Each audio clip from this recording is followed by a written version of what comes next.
Good morning, everybody. So today, what we're going to be reviewing is Rising Mysore 2. Um, this is obviously a continuation of the original Rising Mysore from Dixit and Zak, which, I think it was kind of a late bloomer. Rising Mysore is the fragrance that I think first really got people talking about Dixit and Zak and really understanding just the quality and the level of craftsmanship that they bring to perfumery. And what was interesting about Rising Mysore is that it was the third release of their first collection. It was released shortly before Emperor Hind. And I think a lot of people slept on Rising Mysore simply because of the fact that there wasn't anybody talking about Dixit and Zak at the time.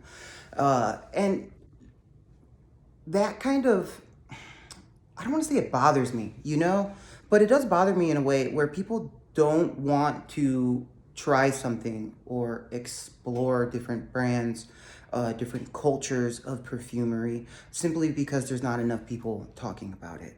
And then once people do start talking about it, the only reason why they explore something is simply because somebody says, you have to have this. And so, that kind of attitude set the stage for the second collection of Dixit and Zak, where a lot of people, were wanting to see, are these guys going to live up to the hype? Will they manage to have good perfumes? Is this worth it? And there's just like a lot of this kind of weirdness in, the fragrance community right now.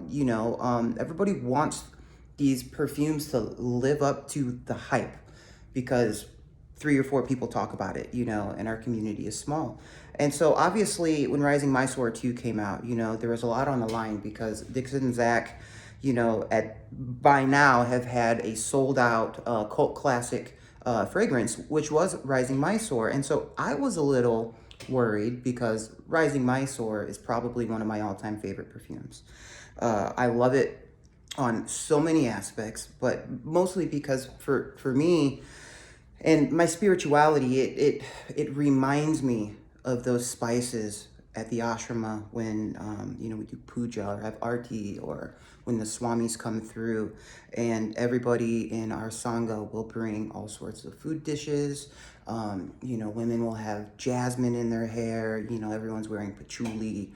We make sandalwood tilaaks, that do offerings, on your forehead, and my sangha pulls out like this big log of 1970s Mysore, like this super aged classic piece of wood that looks ancient and it smells amazing. And, every time we have major festivals or any sort of auspicious days, the swamis and, the nuns will bring out this giant Mysore log, and you got to rub it against the stone with oil, and you literally create a paste with it. And, sandalwood is definitely synonymous with sadhus in India. And now not all sadhus are going to be wearing sandalwood. A lot of spiritual aspirants, that are believers and followers of the Dharma. A lot of people don't care about fragrance at all, but then there's others, which is funny. One of my teachers and gurus would say that when you have too much rajas, so too much action, in your body, in your energy, you'll be one of these sadhus or holy men. They're just walking around covered in sandalwood paste and agarwood beads. It's wonderful. And so for me, Rising Mysore encapsulated that experience of the freshness of traditional Indian ingredients, sandalwood, as well as one of my favorite notes, Hathorka lime, and holy basil, which is also called tulsi. And now, tulsi is an interesting ingredient because it's a 3-leafed herb or spice, essentially, however you want to call it, And it's essentially holy because it represents the Trinity within the Hindu pantheon. And so it's this incredibly, I don't want to say spicy, but it's a spice on the herbal side of things, right? Like, it's not pepper spice, but it does have this soft mintiness to it that you get from basil. But there's just like this really beautiful, almost masculine energy with it. And so that ingredient is, truly what made Rising Mysore, the original, so special, because it combined, this wonderful Bangladeshi lime is what you can call it, or Bangladeshi lemon, and that would be the Hathurka, okay? And that note was super prominent. It was absolutely gorgeous, absolutely beautiful, and when you coupled that with the kind of minty, herbally spiciness of the basil, you had this just wonderfully fresh, spicy sandalwood scent. And a lot of people would call it a barbershop scent, and I personally didn't quite get that. I know Nikhil from Exotic Scents, in one of his reviews, he was like, yeah, this is like a spicy Indian style barbershop scent. And I can definitely see that. And I agree to an extent, because there is a little bit of powderiness there.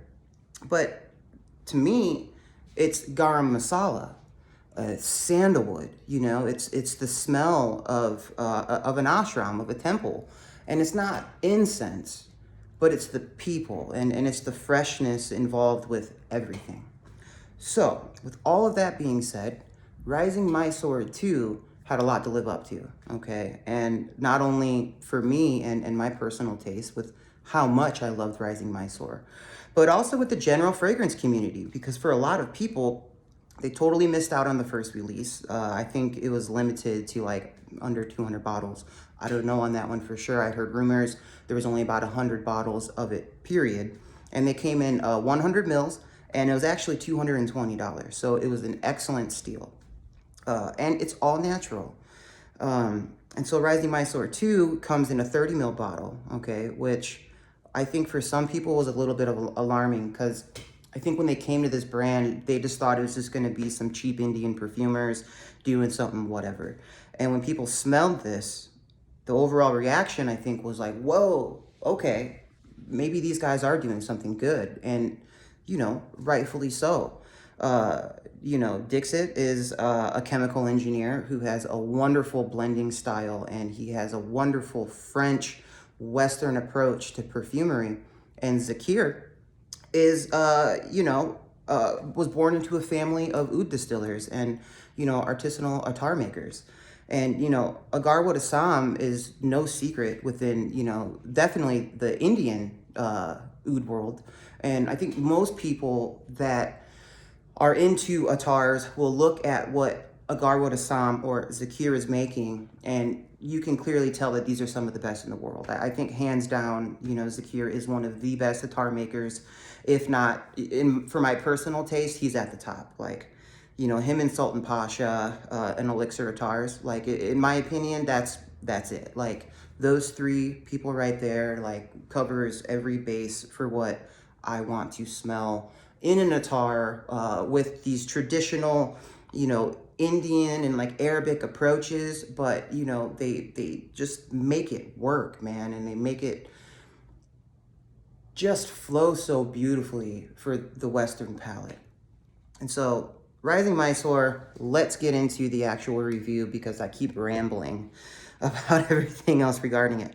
So I've already worn this a couple times, and so I'm just going to go ahead and give this just another wear right now. This sprayer is fantastic.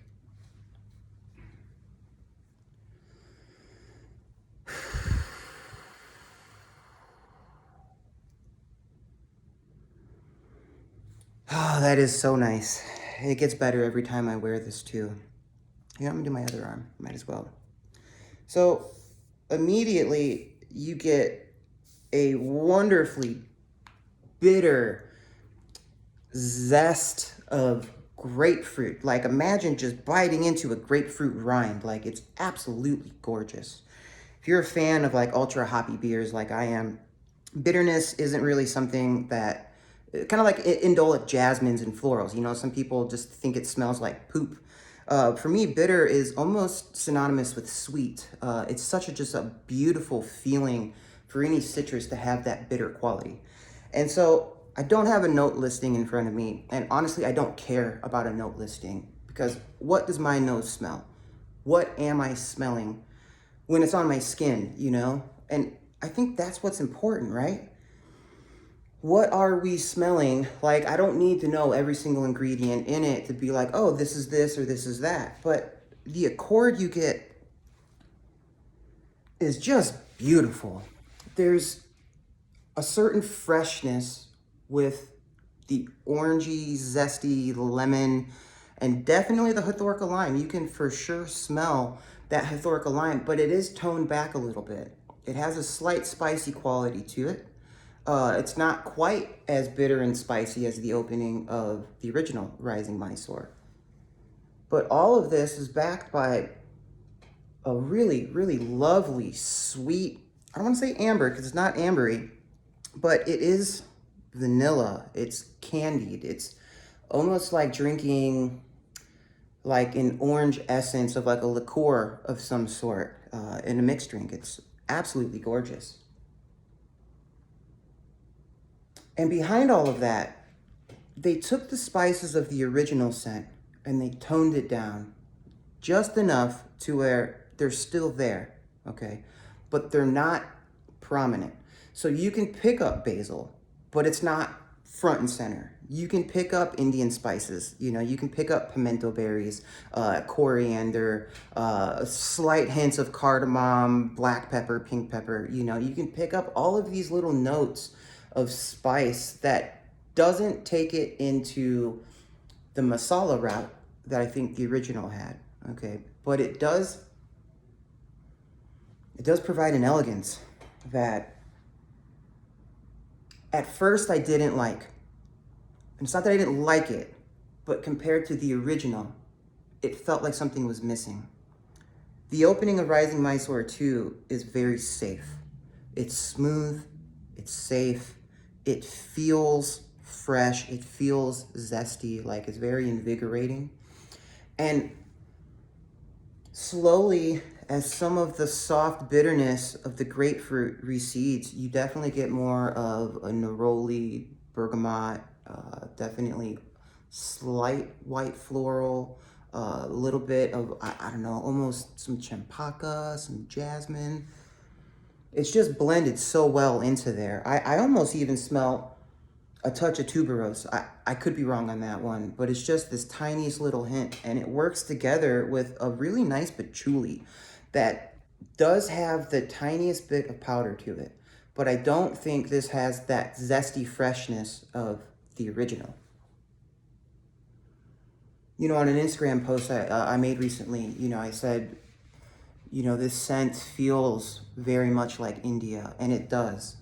This feels like a true Indian offering that would be the closest to like a fresh shave in a barber shop, but on the Ganges River, you know, with the burning ghats in the background, maybe some monkeys running around with some overripe fruit, you know, somebody's burning sandalwood incense or even being cremated, you know, with sandalwood.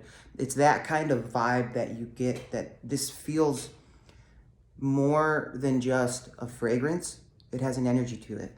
And that energy, I feel like, is something that Dixit and Zak truly capture with their perfumery. They really bring to the table this just vibration in the fragrance that a lot of Western perfumers try to emulate and they fail. It's like when you have the white guy blues, you know, trying to play Robert Johnson, and they can finger pick it and they're doing every single note properly. They're singing it exactly how it should, but it's just missing that soul, you know, that pain and that suffering that only, you know, a 1920s sharecropper who has a broken heart, you know, in Mississippi, like Robert Johnson, could possibly tap into, you know. And in that way, Dixit and Zak bring to the table the soul to Eastern perfumery in the Western world. And that is something that I do feel is missing a lot, you know, and I think these guys managed to totally bring their culture to the table. And not just in, I went backpacking through the Himalayas, and, you know, I stayed in a fancy, you know, Raja hotel, you know, on an India tour, you know, and so now I'm going to put it in a perfume like you see with a lot of Western perfumers, you know. They kind of travel to these far off exotic lands and they go, oh, now I'm inspired and now I'm going to put this into my fragrance. What's great about Rising Mysore too is that the inspiration is just their culture. It's just their life. It's what they live. And they're able to transfer that into, you know, this bottle right here. And it shows. It's beautiful. Now, an interesting thing about the sandalwood is that just in the time I've been speaking, the sandalwood's starting to pop out. And for a brief moment, you get a little bit of Santal galore in this. And I know that's a controversial statement because a lot of people have a lot of strong opinions and feelings about what Santal galore is. But this almost feels like the rich, woody heartwood, the red heartwood of Mysore combined with some spices and maybe a little bit of clove, maybe a little bit of cinnamon, cassia possibly. And that backed with this warm, rich, like ambery vanilla creates this almost Santal galore-like vibe. Just a brief moment, it's there. And that I really do feel like is from the Mysore. But more than just the Mysore, there is not a Bangladesh, it's a Bengali sandalwood used in this as well. And Bengali sandalwood itself has a little bit of spice to it, you know. Mysore is on the powdery, soapier side. It's very rich, but it's on the powderier, soapy side of the spectrum of sandalwood, whereas Bengali sandalwood, which is actually, you know, to the east, East Bengal is a beautiful place. And it's a little bit spicier, a little bit stronger, a little bit woodier facets to it. And that really combines to create just this lovely sandalwood accord that doesn't get lost in the mix. It stands out within the composition. And I think overall, you know, some people have trouble smelling sandalwood. I've heard people say it too with the original Rising Mysore. They go, oh, I can't smell it. I don't know where the sandalwood is. Which always strikes me as odd because, you know, in an offering like Rising Mysore or even Santal galore, like the sandalwood is front and center. It's there from the start, you know. I just think people are so used to smelling sandalwood as a fixative or sandalwood as a fantasy note or a chord because they see it on a notes listing. So they go, oh, that must be sandalwood. But they're not really smelling the real thing. And so when you do actually smell the real thing and it does show up, it can sometimes be different than what you think. And so for me, the sandalwood is very prominent. It's not a sandalwood bomb because it's measured and balanced perfectly with the smooth citrusy opening that is still working its way into, you know, the dry down. And now that we're definitely like in the heart notes of this, I think this is where my favorite aspect of it comes out. I don't love the opening because it's just simple. It's just a nice, simple, sweet, citrusy accord. But the heart is where this fragrance truly shines. And I can feel already that with maybe a couple months of maceration, this is going to be an amazing performer. I think give it another 6 months and you're going to see people smelling Rising Mysore 2 again and saying, oh my God, where did this come from? Like where was this at when it first was released? And I think a lot of that same sentiment happened with the first Rising Mysore. There was just so much aging that took place between, you know, last September, October, November, and now that when you smell it, it's like, this is one of the best fucking sandalwood scents, just period. Excuse my language. And, you know, Rising Mysore 2 definitely follows in its footsteps. This isn't a projection monster whatsoever, and it doesn't need to be. It's elegant, it's classy. This is very truly Indian in every step of the way. But they brought a Western flair to an Indian scent.